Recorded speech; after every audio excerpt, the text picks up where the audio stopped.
नमस्कार, मैं जनता श्रीओम गौतम। आपने एक पुराना कहावत कह सकते हैं या मुहावरा जरूर सुना होगा, थोथा चना बाजे घना।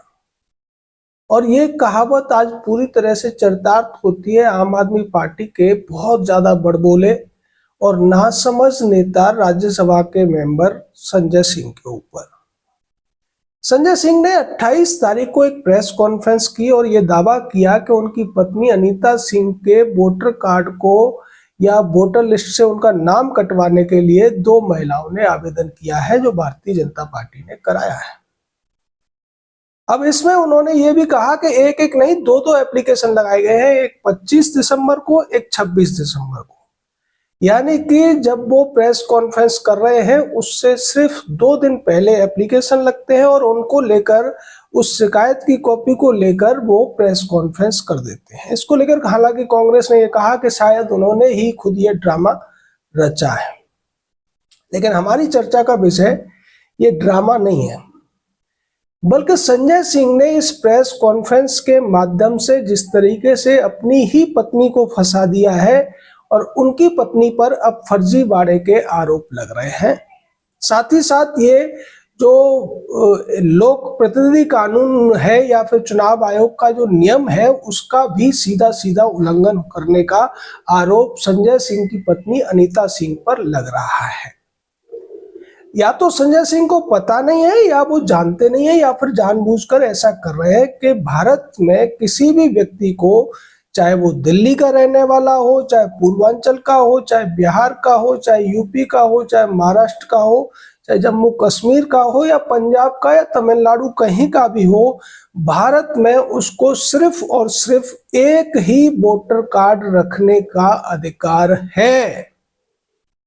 लेकिन संजय सिंह को यह लगता है कि अगर कोई व्यक्ति पूर्वांचल का है तो उसको विशेषाधिकार है कि वो पूर्वांचल का भी वोटर कार्ड रखे और दिल्ली का भी रखे, और कोई भी ताकत उसको दिल्ली का वोटर कार्ड रखने से नहीं रोक सकती अगर वो पूर्वांचल का भी वोटर कार्ड रखता है। तो शायद यही दावा करने की कोशिश संजय सिंह द्वारा की गई है।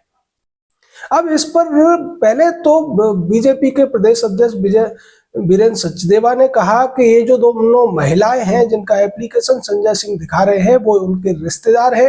एक का नाम मधु है, एक का नाम सुदेश है, और ये दोनों की दोनों उनकी पत्नी की नजदीकी हैं।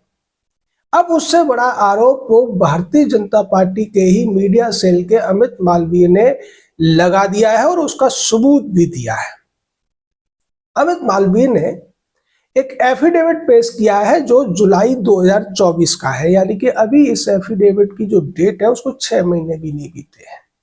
ये एफिडेविट खुद संजय सिंह की पत्नी अनीता सिंह का दिया हुआ है और इसमें जो नोटरी है उसकी भी मोहर है, सिग्नेचर भी है। इसमें स्पष्ट तौर पर अनीता सिंह ने कहा है कि वो सुल्तानपुर की वोटर लिस्ट में उनका नाम है। यानी कि जिस अनीता सिंह का वोटर लिस्ट से नाम कटवाने का दावा उनके पति संजय सिंह कर रहे हैं वो उत्तर प्रदेश के सुल्तानपुर की वोटर है। अगर वो सुल्तानपुर की वोटर है तो दिल्ली की वोटर कैसे हो सकती है? अगर दिल्ली की वोटर है तो सुल्तानपुर की वोटर लिस्ट से उन्होंने नाम क्यों नहीं कटवाया? यानी कि या तो अनीता सिंह के पास कम से कम 2 वोटर आईडी कार्ड हैं, जो कि सीधे तौर पर भारत के जो चुनाव कानून है उसका उल्लंघन है। इसको लेकर चुनाव आयोग ने एक नियम भी लागू किया था और सभी लोगों को यह कहा गया था कि वो अपने अपने आधार कार्ड की सीडिंग करें वोटर कार्ड के साथ में या वोटर कार्ड से उसको जोड़ें। लेकिन इस पर सुप्रीम कोर्ट ने रोक लगा दी और इसको रोक दिया गया। अगर ये पहले हो गया होता तो हमारे देश में 1, 2 या 10, 11 हजार नहीं बल्कि लाखों करोड़ों वोट गायब हो गए होते। क्योंकि होता ये है कि कोई भी व्यक्ति जो दिल्ली में आकर काम कर रहा होता है वो दिल्ली की वोटर लिस्ट में अपना नाम जुड़वा लेता है, क्योंकि यहाँ बहुत ज्यादा आसान है। जगह जगह आसपास ही वोटर कार्यालय होते हैं और उसका पते के लिए एक बहुत अच्छा तरीका है कि आप किसी विधायक से या पार्षद से अपने फॉर्म पे मुहर लगवा लीजिए, उसको एंडोर्स करा लीजिए, आपका वोटर लिस्ट में नाम जुड़ जाएगा। और यही फर्जीवाड़ा अरविंद केजरीवाल के पार्टी के तमाम विधायकों द्वारा किया गया, जिसकी वजह से जो तमाम वीडियो फुटेज आ रहे हैं कि एक एक पते पर 60-70 लोगों के वोटर कार्ड बन चुके हैं, उसकी वजह यही है कि ये सभी फॉर्म को विधायकों द्वारा एंडोर्स करके वहां वोटर लिस्ट में नाम बढ़वा दिए गए। इसको लेकर चुनाव आयोग समय समय पर जो वोटर लिस्ट होती है उसमें छटनी करती है, उसका वेरिफिकेशन करती है, और उसी वेरिफिकेशन के लिए लोगों से कहा जाता है कि आप अगर आपके आसपास कोई ऐसा फर्जी वोट है तो उसके खिलाफ शिकायत दे सकते हैं। लेकिन संजय सिंह के मामले में ये जो शिकायत है उनकी पत्नी की ही दो बहुत ज्यादा नजदीकी महिलाओं द्वारा दी गई है। इससे स्पष्ट पता चलता है कि ये जानबूझकर किया गया एक फर्जीवाड़ा है। लेकिन उस फर्जीवाड़े में अब संजय सिंह और उनकी पत्नी खुद फंसते हुए नजर आ रहे हैं, क्योंकि अगर संजय सिंह की पत्नी के नाम पर 2 वोटर आईडी कार्ड हैं तो फिर उनके खिलाफ कार्रवाई होनी चाहिए। लेकिन जैसा कि हमारा अनुभव रहा है चुनाव आयोग को लेकर, चुनाव आयोग ऐसे मामलों में बहुत ज्यादा ढील बरतता है। 2012-13 का मामला है, अरविंद केजरीवाल के पास 3 वोटर आईडी कार्ड थे, जिसकी अखबारों में भी तस्वीरें छपी थी, और उसको लेकर हमने एक आरटीआई लगाई थी चुनाव आयोग में। चुनाव आयोग ने पहले तो 2 बार हमारी आरटीआई को जवाब नहीं दिया। हमने जब 3 अप्रैल दायर की तब जाके उन्होंने हमें बुलाया और कहा कि आप ये पूरे के पूरे डिटेल ले जाइए। जब हमने वो सारी डिटेल देखी तो उसमें बहुत बड़ा फर्जीवाड़ा हमको देखने को मिला कि 2 जगह के जो वोटर आईडी कार्ड थे उनके साथ हाल के दिनों में एक जो पेंसिल होती है ना, बच्चों के जो बच्चे जिससे लिखते हैं, उस पेंसिल से फॉर्म 7 भरा हुआ था और उसको नत्थी किया हुआ था। उसकी पूरी फोटोकॉपी हमारे पास थी, हम उसको आरटीआई में लेके आए थे। इसके बाद हमने शिकायत जो मुख्य सूचना अधिकारी होता है उसके यहाँ भी की थी, और केस भी वहां चला था हमारा। वो केस भी आप चाहें तो रिकॉर्ड में देख सकते हैं। कहने का मतलब यह है कि उस मामले को 2-3 महीने टाल दिया गया था और उसी बीच में दिल्ली का चुनाव हो गया था। अगर हमारे मामले को जल्दी निपटाया गया होता, केजरीवाल पर 3 वोटर आईडी कार्ड रखने के लिए कार्रवाई हुई होती, तो फरवरी 2014 का जो चुनाव हुआ था उसमें अरविंद केजरीवाल किसी भी तरीके से दूसरी बार मुख्यमंत्री नहीं बन सकते थे, चुनाव भी नहीं लड़ सकते थे। तो ये तो चुनाव आयोग की जो ढील होती है उसका नतीजा है। हालांकि उस समय केंद्र में मनमोहन सिंह की सरकार थी, अब सरकार बदल गई है, तो शायद उम्मीद है कि चुनाव आयोग इस मामले में सख्त कार्रवाई अगर करता है तो सीधे तौर पर संजय सिंह की पत्नी के खिलाफ फर्जीवाड़ा और 420 का केस दर्ज हो सकता है, क्योंकि चुनाव आयोग के नियम के अनुसार किसी भी व्यक्ति को किसी भी हालत में एक साथ 2 वोटर आईडी कार्ड बनवाने का अधिकार नहीं है, वैसे ही जैसे कि आप एक साथ 2 पैन कार्ड नहीं रख सकते हैं। लेकिन इस मामले में क्या होगा वो दूसरी बात है। अब आते हैं संजय सिंह के ऊपर। संजय सिंह ने ये जो ड्रामा किया उससे अब जो एफिडेविट निकल के आया और उसमें स्पष्ट तौर पर लिखा हुआ है कि संजय सिंह की पत्नी पूर्वांचल की वोटर है, तो दिल्ली की वोटर कैसे हो सकती है? शायद संजय सिंह को यह पता नहीं होगा, क्योंकि वो बहुत ज्यादा पढ़े लिखे नहीं है। वो एक 12वीं पास डिप्लोमाधारी है, माइनिंग में डिप्लोमा किया हुआ है और उन्होंने कोई ग्रेजुएशन की डिग्री नहीं हासिल की है, ऐसा उनका जो डिटेल है, चाहे उनका राज्यसभा में दी गई हो या उनकी खुद की वेबसाइट पर हो, ऐसा लिखा हुआ है।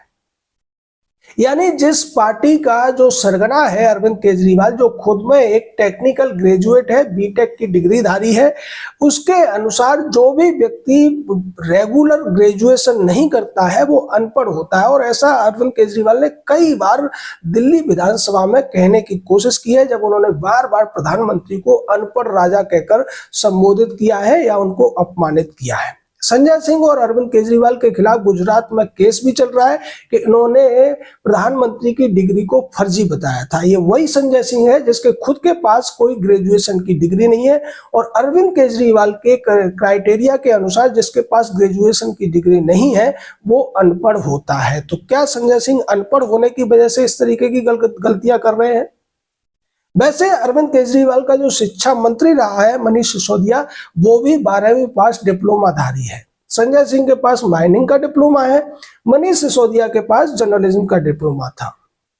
यानी ये जो पार्टी है इसमें डिप्लोमाधारियों को शिक्षा मंत्री बना दिया जाता है और वो बड़े बड़े वचन बोलते हैं, किसी का भी अपमान करते हैं, किसी के भी साथ अपमानजनक भाषा का इस्तेमाल करते हैं। जैसा कि अभी एक वीडियो और चल रहा है देखने को कि संजय सिंह संसद के अंदर भी प्रधानमंत्री पर अपमानजनक भाषा का इस्तेमाल कर रहा है। संजय सिंह का एक और वीडियो पिछले दिनों आया था जिसमें वो ये दावा कर रहे थे कि जो पूर्वांचली लोग हैं, जो यूपी बिहार के लोग हैं, उनके नाम वोटर लिस्ट से काटे जा रहे हैं, उनके बच्चों के नाम स्कूलों से काटे जा रहे हैं। और इसके बाद जब उसी प्रेस कॉन्फ्रेंस में उन्होंने एक अंग्रेजी का लेटर पढ़ा जिसमें स्पष्ट तौर पर रोहिंग्या और बांग्लादेशियों का जिक्र था, कहीं भी यूपी बिहार या पूर्वांचल का जिक्र नहीं था। यानी संजय सिंह को यह नहीं पता था कि इसकी हिंदी क्या होती है। वो अपनी प्रेस कॉन्फ्रेंस करने से पहले अगर एक वकील से या किसी पढ़े लिखे व्यक्ति से सलाह ले लिया करें तो ऐसी किरकिरी उनकी नहीं होगी। और इस बार ये किरकिरी नहीं हुई है, बल्कि संजय सिंह की पत्नी ही खुद फर्जीवाड़े में फंसती हुई नजर आ रही है और उसकी कोई वजह है तो वो संजय सिंह है। संजय सिंह ने अपनी पत्नी की ही कच्चा चिट्ठा खोलकर रख दिया। उन्हें ये नहीं भूलना चाहिए था कि अभी 6 महीने पहले ही उनकी पत्नी ने जो एफिडेविट दिया था उसमें खुद को पूर्वांचल का यानी सुल्तानपुर का वोटर दिखाया था। और फिर वो कैसे इतनी जल्दी दिल्ली की वोटर हो गई, या दिल्ली की वोटर वो पहले से थी तो फिर कैसे एफिडेविट में उन्होंने ये स्वीकार किया कि वो सुल्तानपुर की वोटर है। अब उन्हें कहीं ना कहीं से एक जगह से तो अपना वोट कटवाना ही पड़ेगा और फॉर्म 7 भरना पड़ेगा। लेकिन ये फॉर्म 7 चूंकि अब इस डेट के बाद भरा जाएगा तो यहाँ ये जो अपराध है वो पूरा हो चुका है। फर्जीवाड़े का अपराध साबित होता है, जैसा अरविंद केजरीवाल के खिलाफ भी हुआ था।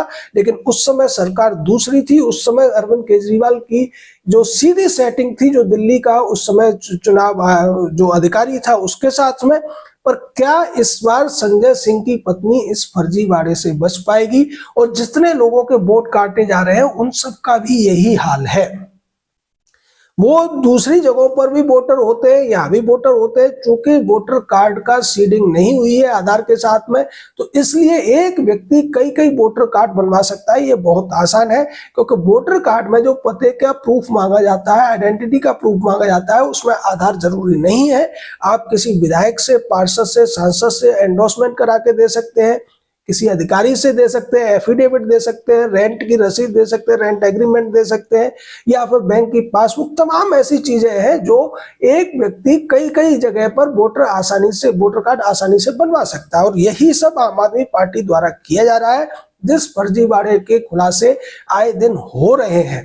लेकिन उन खुलासों के खिलाफ जो खेल संजय सिंह ने खेला, उस खेल में अब ये अनपढ़ राज्यसभा मेंबर, हम अनपढ़ कहने में हमें बुरा लग रहा है, लेकिन चूंकि इसी की पार्टी के सरगना अरविंद केजरीवाल ने ये जो परिभाषा गढ़ी है, ये क्राइटेरिया बनाया है, इसलिए हम कह रहे हैं कि ये 12वीं पास डिप्लोमाधारी ये भूल जाता है बार बार कि वास्तव में जो कुछ ये कह रहा है उसका मीनिंग क्या निकलता है। और अब इसका मीनिंग अच्छा निकलना चाहिए। हम तो चुनाव आयोग से ये दरख्वास्त करेंगे कि संजय सिंह की पत्नी के खिलाफ फर्जीवाड़े की केस दायर हो और उनके खिलाफ कड़ी कार्रवाई की जाए, जिससे इस देश में एक उदाहरण पेश हो और कोई भी व्यक्ति 1, 2, 3, 4 जगह से वोटर कार्ड बनवाने से पहले 10 बार सोचे, क्योंकि जब तक कार्रवाई नहीं होगी तब तक ऐसे फर्जीवाड़े चलते रहेंगे। जय हिंद, जय भारत।